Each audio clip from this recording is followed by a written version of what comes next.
Hey, my name is Tim. I'm originally from Germany, grew up playing football. My dream was to be a professional football player. I achieved that dream, I would say. I ended up playing for Borussia Dortmund. When I was 16, I signed for them, played there until I was 20, then played for another professional club in Germany before I decided I want to go to America and want to have a different life that is not as structured as the life of a professional athlete, where you have a really rigid weekly schedule.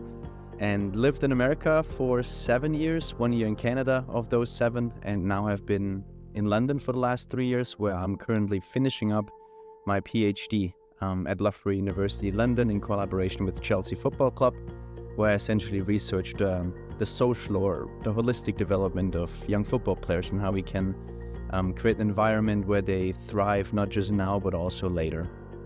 So yeah, always been in football, love football. But equally I love character development. That's a great question, because what really drove me was one line from my head coach. He said, "Tim, I'm not just going to make you a better football player, I'm going to make you a better person, a better husband, a better father at some point." And I was like, wow, I've never heard a football coach say anything of that sort to me. They always were like, yeah, I'm going to increase your tactical understanding, your technical proficiency and all of that. But he was the first one, and I think that's a great link to character development and virtuosity, because he literally told me, "Tim, I'm gonna make you a better person." And I think that was for me something that was life-changing. And that was the main reason why I said, and there was other reasons as well, like my best friend was studying there from Germany at the university.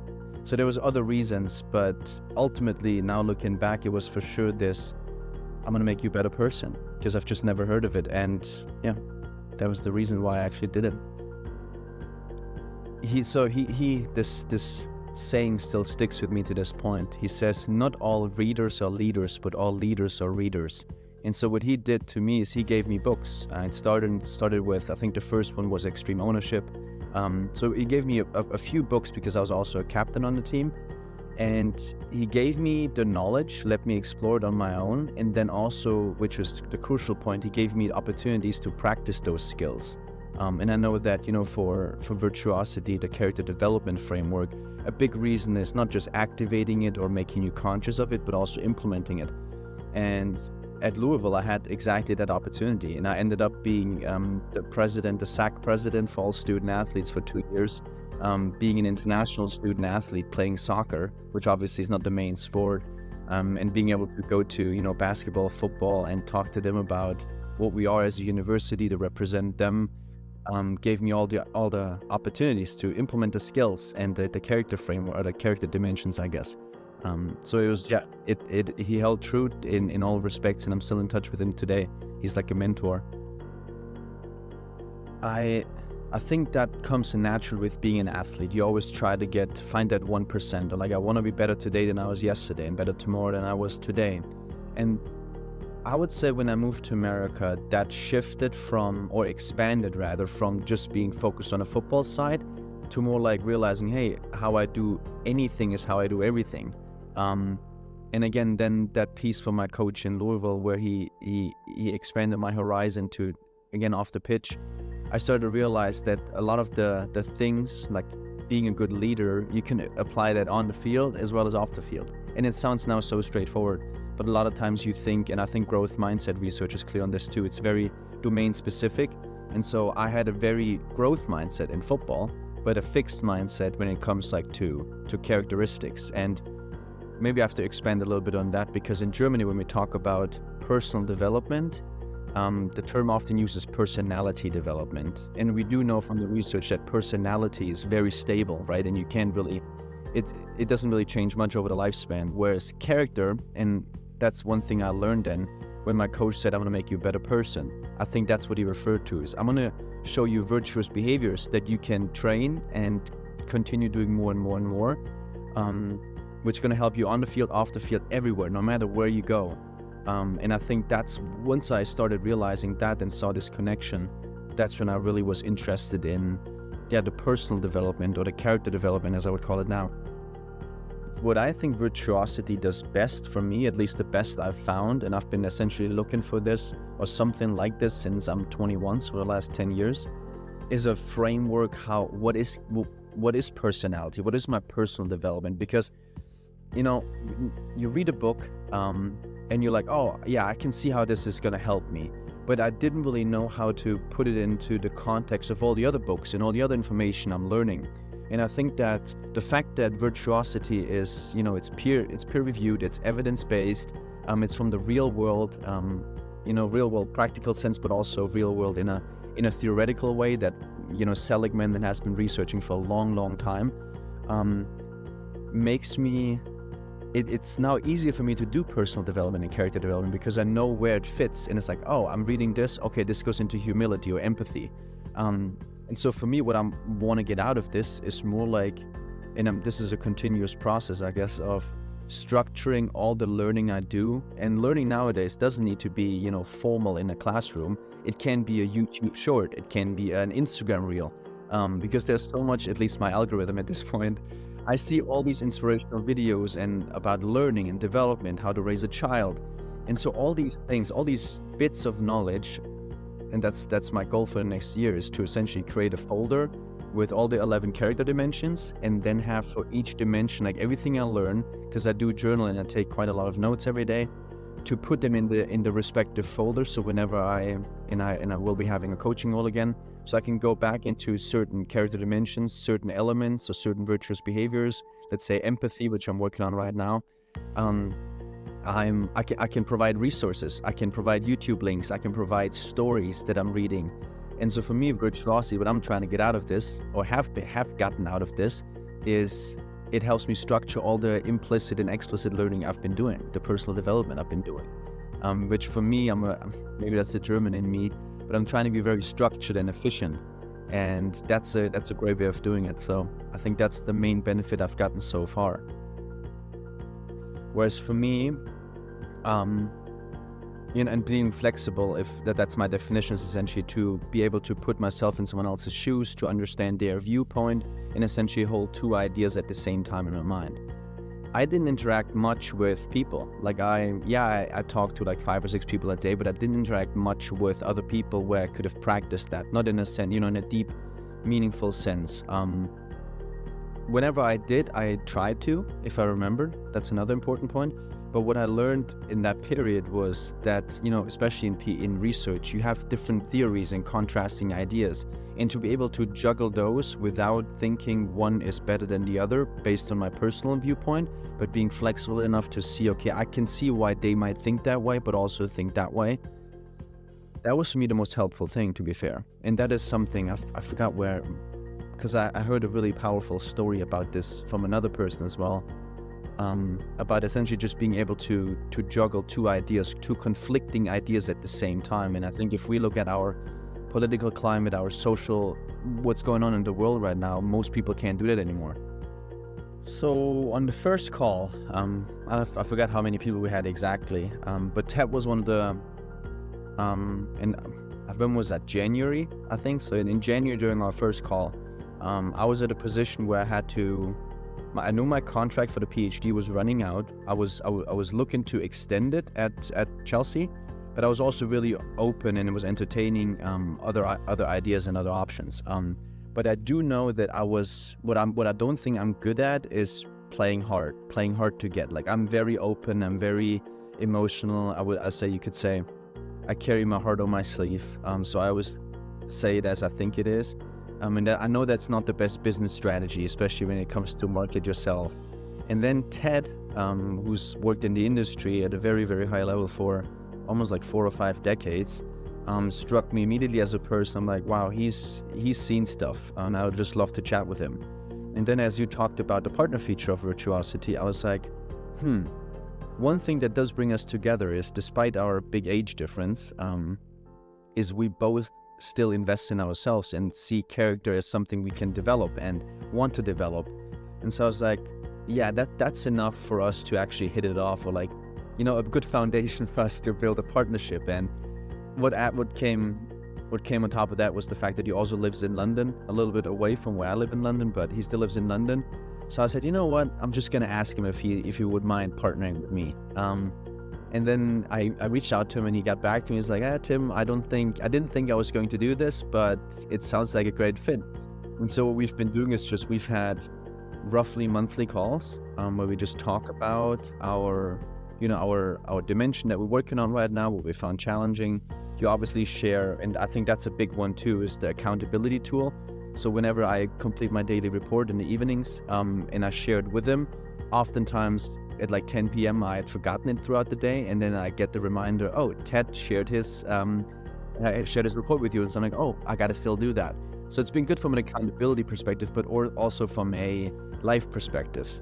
And I think that's one thing we often forget when it comes to people with a lot of experience, or like older people. We think, oh, they don't know what's going on in this world with AI and all that. Whereas I more so see it as like, he has so many years of industry experience. He has seen so much. He's seen all the tactics, the good, the ones that worked, the ones that didn't work. And most importantly, I think that comes back to Virtuosity. He's seen what kind of character works and doesn't work. And so for me, that's been probably it's been an incredibly powerful relationship, even though we've seen each other only 4 or 5 times, and only once in person. But I'm not gonna lie, the impact he's had on me was profound, particularly then when it came to negotiating a new contract with my new employer. So he was really, really helpful in this whole process. So I'll be very grateful for that. Whenever we are on the calls, like on our monthly calls, I find the partnership is, or like the other people, oftentimes it's just one sentence. It might just be, a picture, an anecdote that they share, and suddenly you're like, oh my God, I hadn't thought of it this way. And I forgot, I think it's also my Louisville coach who told me that it's like, whenever you speak, you're only repeating stuff you already know. So you're supposed to listen. And there's also that one of my philosophies is that everyone in my life is here to teach me something. So whenever I meet someone, I try to look at it in a frame of, what can they teach me? What are they here to teach me? And so far with Virtuosity, I met many, many people that have taught me something. And last week's call was amazing when the way she used her hands and like her gesture as part of the exercise. That's something I won't forget. So yeah, no, the collaboration piece is huge for me. I'll give you 2. So the first one you already said, I already touched on. The first one is the way Virtuosity, or the leader character framework, for me structures personal development. It actually makes it tangible.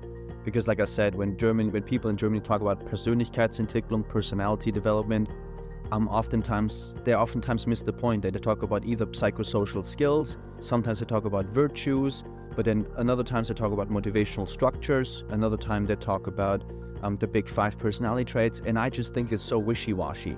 Whereas for me, the leader character framework, it helps me understand and structure. It makes so much sense. And then like the tree metaphor, that character is the bottom, and it just makes sense to me. That's for me the way it structures it. It makes my life easier, because suddenly I know, oh yeah, this bit goes in here. This helps me be more empathetic. The second one, and I'll give you 3. I'm sorry. The second one is the way it, and I don't know which paper of yours this is, but it's the way you develop character, with activate, and then at some point you use it, you utilize it, and then you connect it, and at the end you practice, and then you connect it with other behaviors. I find this very, very straightforward, and it makes sense. I feel like this is how learning happens for me. I learn something, I learn to apply it, or I learn to spot it, I learn to apply it, and then I learn to weave it in with all the other things I'm already doing. So the way you develop characters, for me, very, very straightforward and helpful. And the third piece for me is the way you define the excess vice and deficient vice. And for me, that is a really, really nice way of looking at it, because I always thought, oh, I'm not brave enough, or like brave people get the cookie, or whatever that saying is. And I always thought, I don't know. I think there's some people get the cookie otherwise. And I think, to see it as almost like a balance, that if you have one thing, let's say drive is really, really high, not to think that everyone needs to have a high drive, or that person is the only one that gets it, but rather that you need other characteristics to support it. So for me, that's a really, really nice way of looking at it. It makes so much more sense, because oftentimes you have this, these mono factor, or like where it's just one factor that's leading to success, and I just never thought that's the way it is. So for me, again, it's the way it's designed that's really helpful for my understanding. So yeah, and I think for this one we could record a whole podcast series, not just an episode, a whole podcast series, because I think that's, for me, that's my PhD essentially. So at first they called it social development, that's the way Chelsea published it, but what they more referred to as holistic development. And then social development, I guess, is a part of holistic development. And the way holistic development, how I define it and how other people recently have defined it, is essentially it's the athletic preparedness, so everything that it needs to become the best golfer, best football player, a high level of well-being, and then something called life preparedness, meaning oftentimes they're like the positive youth development literature refers to them as life skills, whereas I don't think life skills is necessarily, a skill for me is something that helps you in a certain situation, where I think character is something that influences everything, and no matter what you do. And there's the saying, how you do anything is how you do everything. And so for me, a vision I have, and this is not my vision, it's oftentimes it goes back to what I said earlier about what other people tell you is, that's where the new ideas are. And when I worked at North Carolina at UNC, we had something called the Leadership Academy. It's been running for, I think, 18 years now. And they've been essentially doing something like that. And I know there's other great programs in and around the world that do that. I personally have not seen much of it in elite academy football. And that's obviously a world I'm working in and will be working in for the foreseeable future. So for me, that is something that I definitely want to integrate. However, I also know that there's a huge stigma around anything not related to football-related activities, meaning a lot of coaches, and I'm not saying all are like that, but a lot of them are like that any minutes spent not on the football pitch or in the video room looking at some tactical stuff is seen as a waste of time. Where I think we have to break up the stigma the same way we have to break still, there's so many stigmas around mental health. There's many stigmas we have to break up, but for me, the character one is the clearest one, or the social development, as you could also call it, whatever the term is going to be, because it's going to make them better football players. They're not just going to be better prepared for life, through the life skills or character skills, but they're going to be better football players. And I think that's the main reason why we should look at it right away. The same thing with well-being. Like I think oftentimes we look at well-being as, let's take away all the struggle and all the problems, but it's not. Let's just make sure these people don't operate from a deficient place where they are mentally ill. But for me, it's this huge untapped potential in character development. And so for me, this is what I want to write on my flag for the next 5 to 10 years, to be able to say, hey, in the academy I'm working at, we do the best job we can possibly do around the character development of players. So that's a vision I have. I think one thing that I've recently come to, I mentioned earlier what my coach said about not all readers are leaders, but all leaders are readers. And I think nowadays with the surge of social media, YouTube Shorts, Instagram, I personally don't have TikTok, but nowadays I personally think, and that's what Virtuosity, I guess, made me more conscious of that, is learning can happen like on the tube, on the bus, when you're on your phone, and oftentimes people call it mindless scrolling, where you just, I think on TikTok all you have to do is like swipe up and the next video comes. But for me, it's actually, to be fair, if you would look at my Instagram algorithm, and my partner always laughs at me, but nowadays it's a lot of like child psychology, like how to raise resilient children, autonomous children. It's about a lot of it about philosophy.